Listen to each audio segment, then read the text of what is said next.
আসসালামু আলাইকুম, স্বাগত জানাচ্ছি RTVর সন্ধ্যার সংবাদে। পুরোটা সংবাদে আপনাদের সাথে রয়েছে আমরা দুজন, আমি নুসরাত সুজানা এবং একই সাথে রয়েছে আমি আফসানা সুরাইয়া।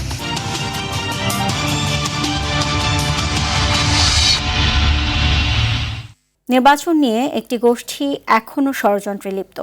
বেহেশতের টিকিট বিক্রির নামে মানুষকে বিভ্রান্ত করছে, এমন মন্তব্য করে বিএনপি চেয়ারম্যান তারেক রহমান সকল ষড়যন্ত্র, হঠকারিতা, মিথ্যাচারের বিরুদ্ধে সবাইকে ঐক্যবদ্ধ থাকার আহ্বান জানান। সিলেটে প্রথম নির্বাচনী সমাবেশে আগামীর বাংলাদেশ গঠনে পরিকল্পনার কথা তুলে ধরে চাইলেন ধানের শীষের পক্ষে ভোট। সরকার পরিচালনার সুযোগ পেলে ন্যায়পরায়ণতার ভিত্তিতে দেশ পরিচালনার ঘোষণাও দেন বিএনপি চেয়ারম্যান। সিলেট থেকে আরও জানাচ্ছেন মাইদুর রহমান রুবেল। সুরমাপাড়ের জনপদ থেকে ধানের শীষের ঢেউয়ে জনতার উত্তাল তরঙ্গের দোলা লাগিয়ে নির্বাচনী প্রচারণা শুরু করলেন বিএনপি চেয়ারম্যান তারেক রহমান। প্রায় 22 বছরের অপেক্ষা শেষে নেতাকে বরণ করে নিতে আলিয়া মাদ্রাসার এই মাঠ ছাপিয়ে আশপাশের সড়ক পরিণত হয় জনসমুদ্রে। মঞ্চে বাড়তি আকর্ষণ ছিল ডক্টর জুবাইদা রহমানের উপস্থিতি। জেলার বিভিন্ন প্রান্ত থেকে এসে নগরের আলিয়া মাদ্রাসা ময়দানে মানুষের উপস্থিতি ছাপিয়ে যায় চতুর্পাশ।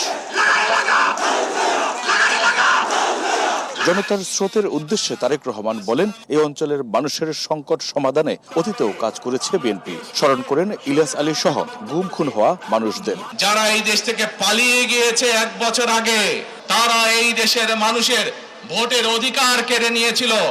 তারা শুধু ভোটের অধিকার কেড়ে নেই সন্তুষ্ট থাকেনি, তারা শুধু সাধারণ মানুষের কথা বলার অধিকার কেড়ে নেই সন্তুষ্ট থাকে নাই, তারা ইলিয়াস আলী, জুনায়েদ, দিদারের মতন শত হাজারো মানুষকে তারা হত্যা করেছিল সেদিন। তারেক রহমান বলেন, দিল্লি কিংবা পিন্ডি নয়, সবার আগে বাংলাদেশ। আমরা দেখেছি গত 15-16 বছর কিভাবে এই দেশকে অন্য দেশের কাছে বন্ধক দিয়ে দেওয়া হয়েছিল। সেজন্যই আমি বলেছি, দিল্লি নয়, পিন্ডি নয়, নয় অন্য কোন দেশ, সবার আগে বাংলাদেশ। মহান মুক্তিযুদ্ধের বিরোধী একটি দল বেহেশতের টিকিট দেওয়ার কথা বলে প্রতারণা করছে বলেও অভিযোগ করেন তারেক রহমান। আগেই তো আপনাদেরকে ঠকাচ্ছে, নির্বাচনের ফলে তাহলে কেমন ঠকাবে আপনাদেরকে বোঝেন। এবার শুধু ঠকাচ্ছেই না মানুষকে, যারা মুসলমান তাদেরকে শিরকি করাচ্ছে তারা, নাউজুবিল্লাহ।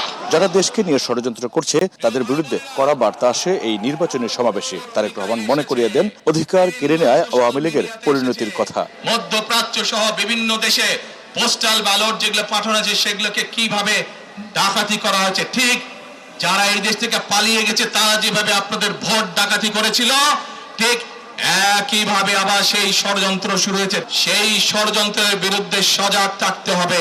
দেশের উন্নয়নে খাত ভিত্তিক পরিকল্পনা একমাত্র বিএনপিরই আছে উল্লেখ করে এটি বাস্তবায়নে ধানের শীষে ভোট চাইলেন তারেক রহমান। ধানের শীষকে জয়যুক্ত করতে হবে, পারবেন ইনশাআল্লাহ।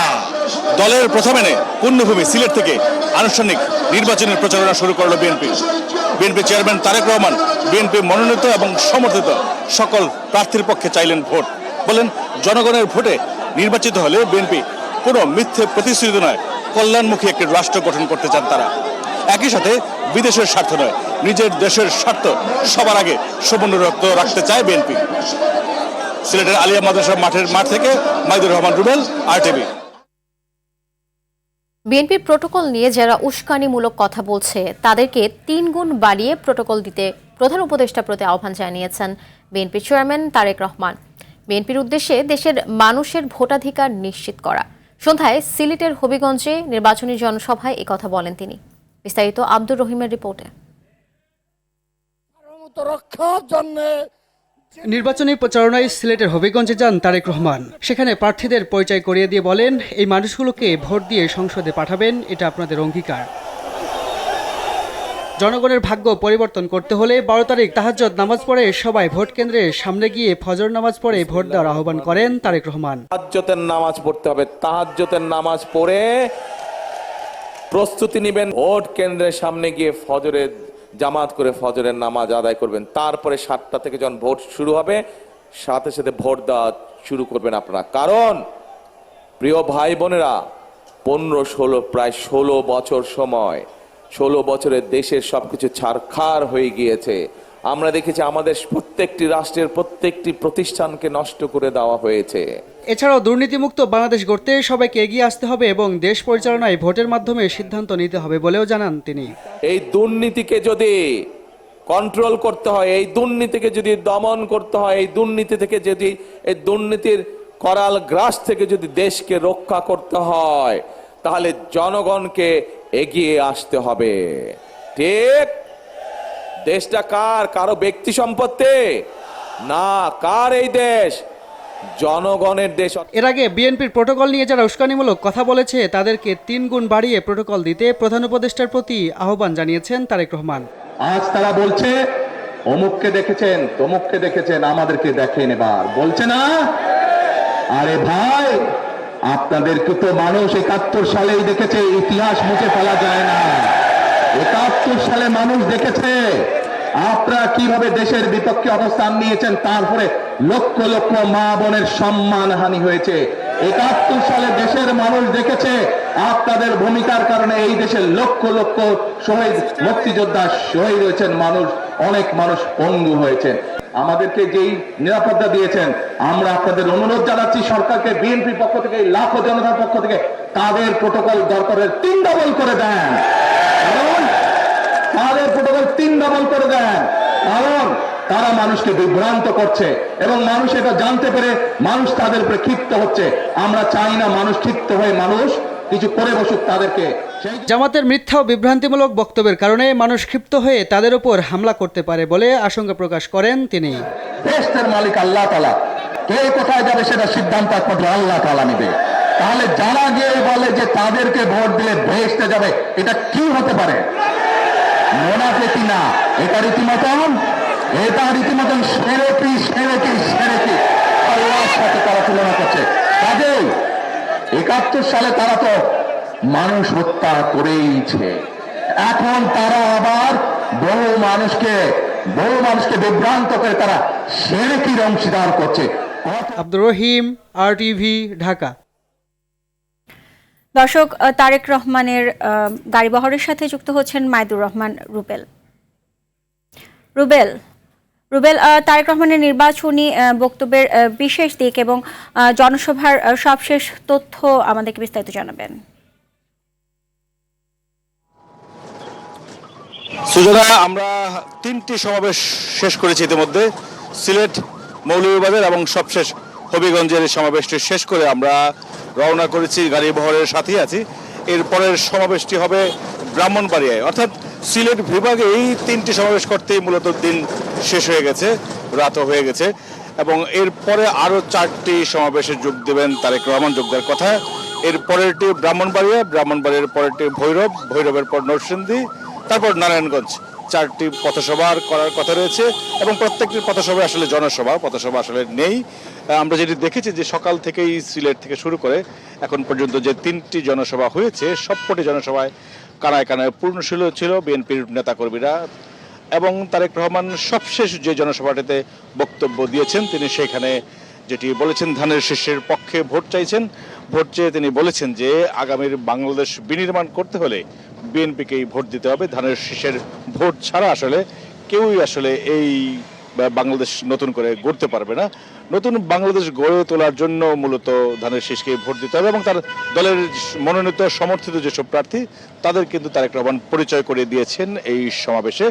এবং তিনি যেটি সতর্ক করেছেন, একটি দল বিএনপির বিরুদ্ধে গভীর ষড়যন্ত্র করছে। তিনি বলছেন যে তারা বেহেশতের টিকেটের প্রলোভন দিচ্ছে, মানুষের কাছ থেকে NID নাম্বার নিচ্ছে, বিকাশ নাম্বার নিচ্ছে। তারেক রহমান বলেছেন একটি দল তারা এখনই নির্বাচনের আগেই যদি অসৎ উপায় অবলম্বন করে, নির্বাচনের পর তারা আসলে তাদের ভালো কিছু তাদের কাছ থেকে পাওয়া সম্ভব নয় বলেই মনে করছেন। এবং যেই কারণে তিনি বলেছেন যে আসলে আগামীর বাংলাদেশ গঠন করতে চাইলে একটি দক্ষ, যোগ্য এবং বিশ্বস্ত দলকে ভোট দিতে হবে। এবং এই হবিগঞ্জের জনসভার আগে মৌলভীবাজারের যে সমাবেশটি হয়েছে সেখানে তিনি আরও একটি কথা বলেছেন, যেখানে বলেছেন যে দলটি বলছে যে বিএনপিকে অতিরিক্ত নিরাপত্তা দেওয়া হচ্ছে, সেই এলাকায় তিনি বলেছেন যে বিএনপিকে যদি বেশি নিরাপত্তা দেওয়া হয় সেই দলটিকে যাতে 3 গুণ বেশি নিরাপত্তা বাড়িয়ে দেওয়ার জন্য অন্তর্বর্তী সরকারের প্রতি আহ্বান জানিয়েছেন তারেক রহমান। বলেছেন যে তারা যেই ধরনের কথা বলছেন বা যেই ধরনের আচরণ করছেন মানুষের সাথে, তাতে করে যে কোনো সময় মানুষ ক্ষুব্ধ, মানুষ যে কোনো সময় তাদের উপর যে কোনো কিছু করতে পারে, যেই কারণে তাদের উপরই আর তাদেরই আসলে বিএনপির যে নিরাপত্তা বেশি দরকার বলেছেন। এবং তিনি যেটি বলেছেন তারেক রহমান যে কোনো কারণেই মূলত যেটি বলছেন যে বিএনপিকে যাতে ভোট দেয় এবং যারা জান্নাতের কথা বলেন কিংবা যারা মিথ্যে প্রলোভন দেয়, তিনি বলেছেন যে এটি আসলে জান্নাত জাহান্নাম বা এই দুনিয়ার মালিক মহান রব্বুল আলামিন।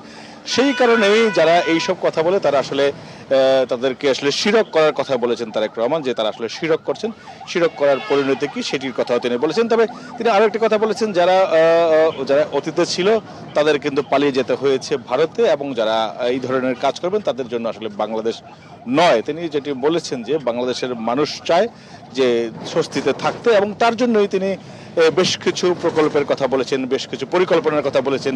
কৃষকদের জন্য কৃষি কার্ড, পিছিয়ে পড়া মানুষের জন্য ফ্যামিলি কার্ড সহ বেশ কিছু প্রস্তাবনা তিনি দিয়েছেন, এবং সেটি বিএনপি ক্ষমতা গেলে বাস্তবায়ন করবেন বলে জানিয়েছেন। সুজানা। ধন্যবাদ রুবেল আপনাকে। উৎসবমুখর পরিবেশে শুরু হয়েছে ত্রয়োদশ জাতীয় সংসদ নির্বাচনের আনুষ্ঠানিক প্রচার। সকাল থেকেই নিজের নির্বাচনী ইশতেহার নিয়ে ভোটারদের দাঁড়ে দাঁড়ে যাচ্ছেন প্রার্থীরা, দিচ্ছেন নানা প্রতিশ্রুতিও। সকাল থেকে রাজধানীর পল্লবী এলাকায় প্রচার চালান ঢাকা 16 আসনের বিএনপি প্রার্থী আমিনুল হক। এ সময় তার সঙ্গে ছিলেন বাফুফের সভাপতি তাবিথ আওয়াল সহ স্থানীয় নেতাকর্মীরা। পছন্দের প্রার্থীকে বিজয়ী করতে আশাবাদী সমর্থকেরাও। এই প্রচারণা চলবে 10 ফেব্রুয়ারি সকাল পর্যন্ত। তবে এবারের নির্বাচনী প্রচারে রয়েছে কঠোর নির্দেশনা। লাগানো যাবে না পোস্টার, সামাজিক যোগাযোগ মাধ্যমে প্রচারণা চালানোর ক্ষেত্রেও রয়েছে বাধ্যবাধকতা। বিএনপির পাশাপাশি অন্যান্য দলের প্রার্থীরাও চালাচ্ছেন প্রচারণা। এ সময় নির্বাচনের পরিবেশ নিয়ে সন্তোষ প্রকাশ করেন প্রার্থীরা, সেই সাথে শেষ পর্যন্ত সুষ্ঠু পরিবেশের প্রত্যাশা করেন। আজকে আনুষ্ঠানিকভাবে প্রচারণা শুরু করেছি আমার এই পল্লবী রূপনগরের 3 নম্বর ওয়ার্ড থেকে, এবং সেই হোপ মার্কেট থেকে সকাল 9:30 থেকে। আল্লাহর রহমতে মানুষের যে স্বতঃস্ফূর্ত উৎসাহ উদ্দীপনার মধ্য দিয়ে আমরা আশা করি আমাদের এই নির্বাচনকালীন যে প্রচারণা আমরা অত্যন্ত সুষ্ঠুভাবে ইনশাআল্লাহ সম্পন্ন করতে পারবো। আমাদের কাছে প্রচারণা খুব উল্লাস মনে সকলেই প্রচারণা শুরু করছে। আমাদের পুরো আসনে প্রত্যেকটি জায়গায় সব জায়গায় প্রচারণা চলছে এবং ভালো লাগতেছে, এবং কোনো সমস্যার এখনো সৃষ্টি হয় নাই। ফ্যাসিবাদকে নতুন রূপে আসতে দেয়া হবে না মন্তব্য করে জামায়াতে ইসলামীর আমির ডক্টর শফিকুর রহমান বলেছেন, দেশের মানুষ নতুন কোনো ভোট ডাকাত দেখতে চায় না। রাজধানীর মিরপুরে আদর্শ উচ্চ বিদ্যালয় মাঠে নির্বাচনী জনসভায় একথা বলেন তিনি। বলেন, আধিপত্য, ফ্যাসিবাদ ও চাঁদাবাজির বিরুদ্ধে হ্যাঁ ভোট দিয়ে জামায়াত সহ 10 দলকে বিজয়ী করবে মানুষ। নাজমুল হুদার সহায়তায় বিস্তারিত জানাচ্ছেন দীপ্ত চন্দ্র পাল। আসন্ন ত্রয়োদশ জাতীয় সংসদ নির্বাচনে ঢাকা 15 আসনের নির্বাচনী জনসভার মাধ্যমে আনুষ্ঠানিক প্রচারণা শুরু করেন জামাতের আমির ও 10 দলের প্রধান ডক্টর শফিকুর রহমান। নিজ নির্বাচনী আসনের সমাবেশ জামাত আমির বলেন, যারা নিজেদের দলের কর্মীদের চাঁদাবাজ লুটপাট থেকে বিরত রাখতে পারবে তারাই নতুন বাংলাদেশ গড়তে পারবে। আর এই দেশে আমরা ফ্যাসিবাদের ছায়াও দেখতে চাই না।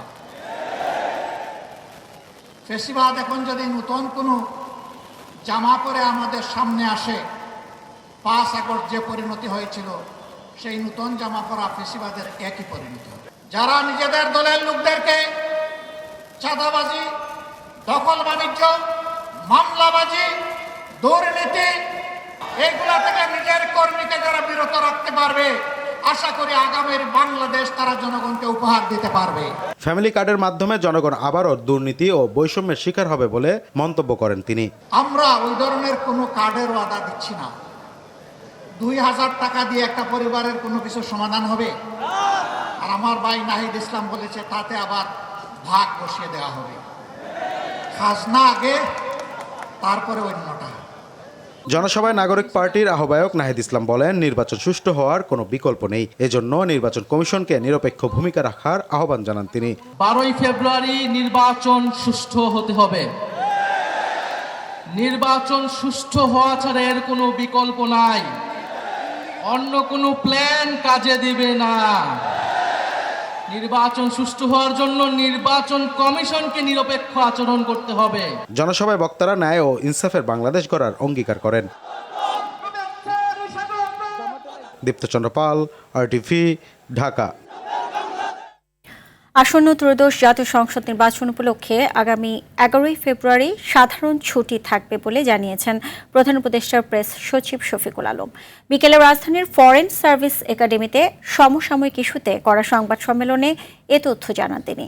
শফিকুল আলম বলেন, উপদেষ্টা পরিষদের সভায় 11 ফেব্রুয়ারি বুধবার সাধারণ ছুটির প্রস্তাব গৃহীত হয়েছে। আর শিল্পাঞ্চলের শ্রমিকদের জন্য এই ছুটি 10 ও 11 ফেব্রুয়ারি। আগামী 12 ফেব্রুয়ারি সকাল 7:30 থেকে বিকেল 4:30 পর্যন্ত 300 সংসদীয় আসনে বিরতিহীনভাবে ভোট গ্রহণ অনুষ্ঠিত হবে। একই দিনে সংসদ নির্বাচন ও গণভোটের ভোট গ্রহণ সম্পন্ন হবে। 11 ফেব্রুয়ারি বুধবার সাধারণ ছুটি। আরও একটা গুড নিউজ হচ্ছে, এটা হচ্ছে শ্রমিক ভাই বোনদের জন্য। অনেক শ্রমিক ভাই বোনরা বিভিন্ন শিল্পাঞ্চলে কাজ করেন, তো শিল্পাঞ্চলের শ্রমিক ভাই বোনদের জন্য এই ছুটিটা হবে 2 দিন। জুলাই গণঅভ্যুত্থানে সংঘটিত মানবতাবিরোধী অপরাধের মামলায় আওয়ামী লীগের সাধারণ সম্পাদক ওবায়দুল কাদের সহ দলটির 7 নেতার বিরুদ্ধে অভিযোগ গঠনের মাধ্যমে বিচার শুরুর আদেশ দিয়েছেন ট্রাইব্যুনাল। আসামিদের বিরুদ্ধে আনুষ্ঠানিক অভিযোগ গঠন করে আদেশ দেন বিচারপতি নজরুল ইসলাম চৌধুরীর নেতৃত্বাধীন 3 সদস্যের আন্তর্জাতিক অপরাধ ট্রাইব্যুনাল 2। আগামী 17 ফেব্রুয়ারি এই মামলার সূচনা বক্তব্য উপস্থাপন ও সাক্ষ্য গ্রহণ শুরুর জন্য দিন ঠিক করেছেন আদালত। এই মামলার 7 আসামির সবাই পলাতক রয়েছে। আসামিদের বিরুদ্ধে আন্দোলনকারীদের হত্যার পরিকল্পনার নির্দেশ, উস্কানি সহ সুনির্দিষ্ট 3টি অভিযোগ এনেছে প্রসিকিউশন।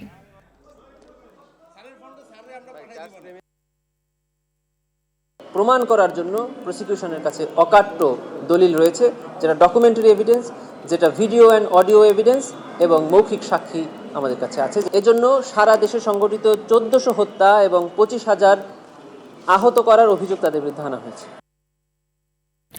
ত্রয়োদশ জাতীয় সংসদ নির্বাচনে ভোট দিতে নিরুৎসাহিত করে দিল্লি থেকে সামাজিক যোগাযোগ মাধ্যমে দেয়া শেখ হাসিনার সাম্প্রতিক বক্তব্য ঘিরে চলছে চাপা গুঞ্জন। ফেসবুক খুললেই সামনে আসছে নির্বাচনে অংশ না নিতে ভোটারদের উস্কানিমূলক মন্তব্য। তবে এতে চিন্তিত হওয়ার কোনো কারণ নেই বলে মত বিশেষজ্ঞদের। ভোটের মাঠে এর প্রভাব না পড়লেও বিশৃঙ্খলা চেষ্টাকারীকে না দমানোয় ভারত বাংলাদেশ সম্পর্ক আলোর পথে হাঁটছে না বলে শঙ্কা তাদের। দেখুন শাকিলা করিমের প্রতিবেদন। দেশ জুড়ে বইছে নির্বাচনী উৎসবের হাওয়া। প্রচার প্রচারণায় মুখর রাজনীতির মাঠ। নির্বাচন কমিশনের তথ্য অনুযায়ী নিবন্ধিত মোট 59টি রাজনৈতিক দলের মধ্যে 51টি এবার প্রতিদ্বন্দ্বিতা করছে। তবে কার্যক্রম নিষিদ্ধ থাকায় ভোটের বাইরে আওয়ামী লীগ। দলটির সভাপতি শেখ হাসিনা দেশ থেকে পালিয়ে আশ্রয় নিয়েছেন ভারতের দিল্লিতে। নিজ দলের নির্বাচনী অংশগ্রহণ না থাকার বিষয়টিকে কোনোভাবেই মানতে পারছেন না তিনি। নির্বাচনের দিন ঘনিয়ে আসার সাথে সাথে সরব হচ্ছেন সামাজিক যোগাযোগ মাধ্যমে। ভোট কেন্দ্রে না যেতে দলের নেতাকর্মীদের একের পর এক বার্তা দিচ্ছেন।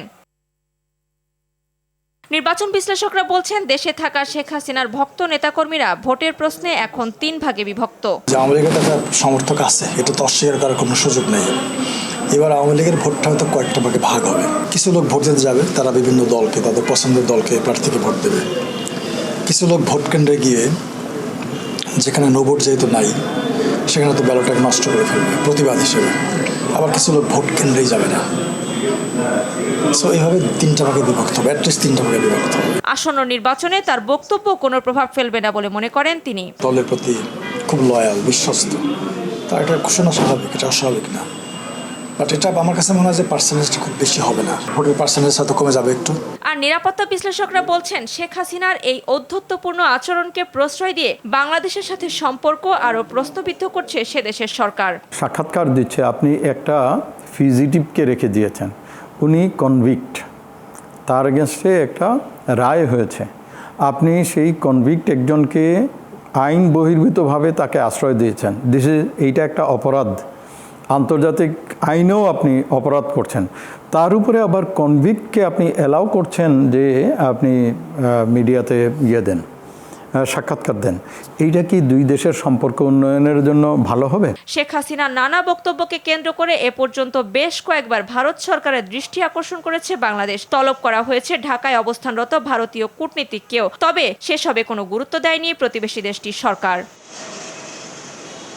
শাকিলা করিম, RTV, ঢাকা। টি-20 বিশ্বকাপ খেলতে ভারতের না যাওয়ার চূড়ান্ত সিদ্ধান্ত নিয়েছে বাংলাদেশ। ক্রিকেটারদের সঙ্গে আলোচনা শেষে সাফ জানিয়ে দিলেন ক্রীড়া উপদেষ্টা। বাংলাদেশ ইস্যুতে আইসিসির ভূমিকা নিয়েও প্রশ্ন তুলেছেন আসিফ নজরুল। এদিকে বাংলাদেশ বিশ্বকাপ না খেললে আইসিসি বড় ক্ষতির মুখে পড়বে বলে জানিয়েছেন বিসিবি সভাপতি আমিনুল ইসলাম বুলবুল। বিস্তারিত দেখুন মাহফুজুল ইসলামের রিপোর্টে। রাজ্যের শঙ্কা ক্রিকেটারদের মধ্যে বিসিবি সভাপতির কপালে চিন্তার ভাঁজ স্পষ্ট। আইসিসির বেঁধে দেয়া 24 ঘন্টা সময় পার হওয়ার আগেই নিতে হবে সিদ্ধান্ত। শেষ বৈঠকটা এই ক্রিকেটার ও বোর্ডের সঙ্গে ক্রীড়া উপদেষ্টার। আইসিসির চিঠির বিষয়ে সরকারের কঠোর অবস্থান। আগের জায়গায় বাংলাদেশ যাচ্ছে না ভারত, মানে খেলা হচ্ছে না এবারের বিশ্বকাপ। আইসিসিকে তুললেন কাঠগড়ায়। আমাদেরকে এই বিষয়ে কনভিন্স করার জন্য আইসিসি কোনো চেষ্টা করে নাই। আইসিসি আসল যে ইনসিডেন্ট সেটাকে বাদ দিয়ে তার স্ট্যান্ডার্ড যে সিকিউরিটি প্রসিডিউর সেগুলো নিয়ে আলোচনা করেছে। এমনকি ভারত সরকারের পক্ষ থেকে যে আমাদের কনভিন্স করানোর চেষ্টা করা, কোনো রকম যোগাযোগের চেষ্টা করে নাই, কোনো রকম কনভিন্স করার চেষ্টা করে নাই। ফলে আমাদের ডিসিশন পরিবর্তন হওয়ার কোনো রকম স্কোপ নাই। আমরা এখনও আশা করব, আমরা মনে করি আমরা আইসিসি থেকে সুবিচার পাই নাই। ক্রিকেটারদের সঙ্গে আলাপচারিতার বিষয়ে মুখে কুলুপ উপদেষ্টার। ক্রিকেটারদের সাথে আমার যা কথা হবে সেটা আমাদের ব্যক্তিগত ব্যাপার, আমাদের প্রিভিলেজ কমিউনিকেশন। তাদের কারো কথা আমি সাংবাদিকদের বলবো না। বিমর্ষ বোর্ড সভাপতি গুলিয়ে ফেললেন সংবাদ সম্মেলন। সব শেষের পরও তিনি বলছেন আশার কথা। নিজেদের ক্ষতি মানতে নারাজ তিনি, বলছেন ক্ষতিটা আইসিসির। আমরা সকলে বলছি যে শ্রীলঙ্কা কো হোস্ট না, শ্রীলঙ্কা হাইব্রিড মডেলের একটা অংশ, যেখানে অন্য অন্য দেশের খেলাগুলো হচ্ছে সেখানে। আমরা আবারও চেষ্টা করব আজকে আর কি পথ আছে আইসিসিকে বলা। বাংলাদেশের মতো একটা ক্রিকেট লাভিং কান্ট্রি যদি মিস করে, আইসিসি বড় একটা মিস করবে। যেখানে এরকম একটা জনবহুল ক্রিকেট লাভিং কান্ট্রি যদি না যায়, এটা মনে হচ্ছে যে হোস্ট কান্ট্রির জন্য এটা ব্যর্থতা। একটা ওয়ার্ল্ড অর্গানাইজেশন এভাবে 24 ঘন্টা বেঁধে দিতে পারে না। Will keep fighting. এ বিষয়ে নিশ্চুপ ক্রিকেটাররা এড়িয়ে গেছেন গণমাধ্যম। মাহফুজুল ইসলাম, RTV, ঢাকা। নির্ভরতা কমানোর ডাক দিলেও দেশে ভারতীয় পণ্য আমদানিতে প্রবৃদ্ধি আরও বেড়েছে। গেল অর্থবছরে এই বৃদ্ধির হার ছিল প্রায় 8%। বিশ্লেষকরা বলছেন অর্থনীতির স্বাভাবিক গতির কারণেই ভারত থেকে আমদানি বেশি হয়েছে। অর্থনীতির সঙ্গে রাজনীতিকে না মেশানোর পরামর্শও দেন তারা। 2024-25 অর্থ বছরে ভারত থেকে আমদানি হয়েছে 969 কোটি 30 লাখ ডলারের পণ্য, আর 2023-24 অর্থ বছরে আমদানি হয় 898 কোটি 90 লাখ ডলারের পণ্য, বেড়েছে 7.83%। রাজধানীর সায়েন্স ল্যাব এলাকায় ঢাকা কলেজ ও ধানমন্ডি আইডিয়াল কলেজের উচ্চ মাধ্যমিক শিক্ষার্থীদের মধ্যে সংঘর্ষের ঘটনা ঘটেছে। বেলা 11টার দিকে এই সংঘর্ষ শুরু হলে আশপাশের সড়কে আতঙ্ক সৃষ্টি হয় এবং সাময়িকভাবে যান চলাচল বন্ধ হয়ে যায়। পরিস্থিতি নিয়ন্ত্রণে আনার জন্য পুলিশ 2 রাউন্ড টিয়ার গ্যাস নিক্ষেপ করে। এ সময় কিছু শিক্ষার্থী পুলিশের দিকে ইট পাটকেল ছুড়ে। গত বছর 9 নভেম্বর ঢাকা কলেজ, আইডিয়াল কলেজ ও সিটি কলেজের শিক্ষার্থীরা নিউ মার্কেট থানার মধ্যস্থতায় শান্তি চুক্তি করে ভবিষ্যতে সংঘর্ষ এড়িয়ে চলার অঙ্গীকার করেছিল। তবে 1 মাসের মধ্যেই 9 ডিসেম্বর আবারও ঢাকা ও আইডিয়াল কলেজের শিক্ষার্থীরা সংঘর্ষে জড়িয়ে পড়ে। দর্শক, এই মুহূর্তে আমরা দেখতে